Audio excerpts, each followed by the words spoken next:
Ready to find out what makeup mistakes you are making? Watch ahead.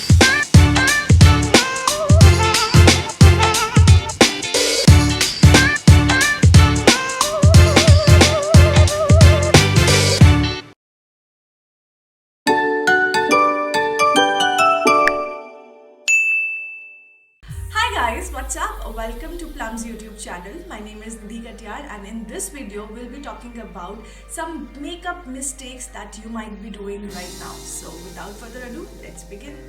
The first mistake which I've seen a lot of people make is not choosing the correct foundation shade. I've seen people use much lighter shades of foundation. It only makes your foundation look ashy, grey and not at all flattering.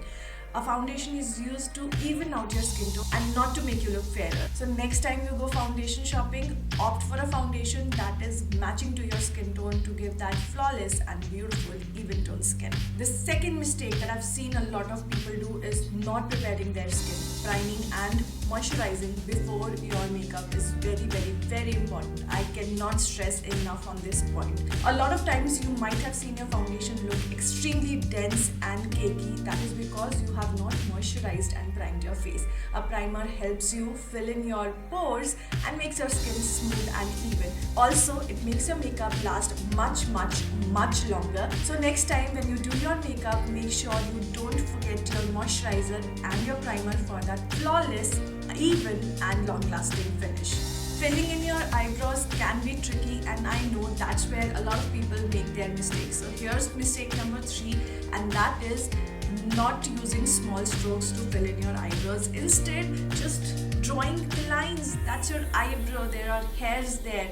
So make sure that you are using small strokes to fill in your eyebrows rather than drawing lines on it, because when you draw lines on your eyebrows it looks box-like and very made up, whereas when you use small strokes, light hand, your eyebrows gets filled in and they look absolutely natural and beautiful. You love that perfect mix of lipsticks, but stop doing this. Do not layer too many lipsticks at one go. That will only end up making your lipstick extremely heavy, cakey and flaky as well, especially with the liquid lipsticks, because when you apply too many coats of it, your lips will become dried, patchy and it might also flake, which doesn't look flattering at all. So next time when you apply a lipstick, just outline your lips with the liquid lipstick just as I've shown.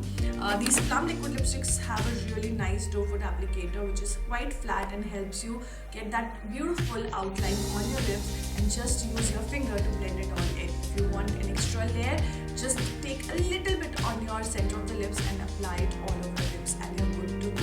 The lips will say thank you to you because they will not be dried out or patchy at all. You're done with your base makeup, but you do not like applying blush, contour or highlighter. Well, don't do that, because when you apply your foundation, your face actually becomes flat. There are no contours or highlights as such, so it's a blank canvas. You need to create shadows and a little bit of flush of color to add depth to your face. Hence, a little bit of blush and a contour will not kill you. It will only enhance your features and make you look prettier. Try out all these makeup tips to fix your makeup mistakes and have an extra glam 2023. If you enjoyed this video, make sure to like, comment, share and subscribe. Bye!